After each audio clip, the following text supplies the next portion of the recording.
Hey Michael. Hello. So here we are in Michael's office. If you listen to the radio show, you get to see where it actually gets done. Here's Elise, Hello. and here we go, Michael. So tell us, Supercoach Academy. Uh, if I'm a coach and I'm already a successful coach, why would I even want to come to Supercoach Academy? Well, if you're a coach and you're a successful coach and you think you're done, you wouldn't want to come to Supercoach Academy. Um, I don't know many successful coaches who think they're done. In fact, the successful coaches tend to be the coaches who know that there's always more. And for me, it actually gets harder as you get more successful to find people that you can work with that will challenge you and will help you take what you do to another level. Because, you know, people say, oh, well, yeah, I know that. Oh, that's like this. Oh, yeah, no, I learned that at my last coach school. Or, oh, yeah, yeah, yeah. And you can get too clever for your own good. And so if you're done, great. God bless you. See ya.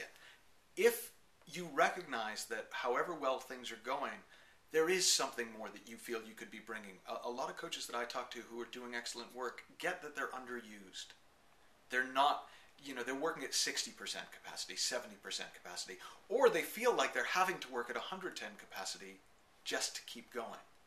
And so for me, whatever level you're at when you start, the great thing about only having 60 people in the group, and people say, only? Well, yeah, I work with groups of 500 and 600.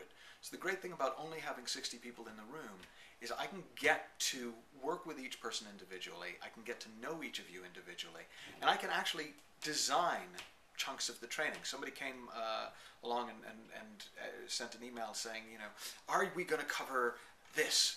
And I wrote back and said, if you're there, yes. Because there's an element of what we're doing that is, these are the things that really everyone needs to know. They're just incredibly useful, particularly if you want to incorporate this Supercoach approach or transformative coaching approach into your work. There are other things that will be unique to the people in the room, and that's how I like to create a training.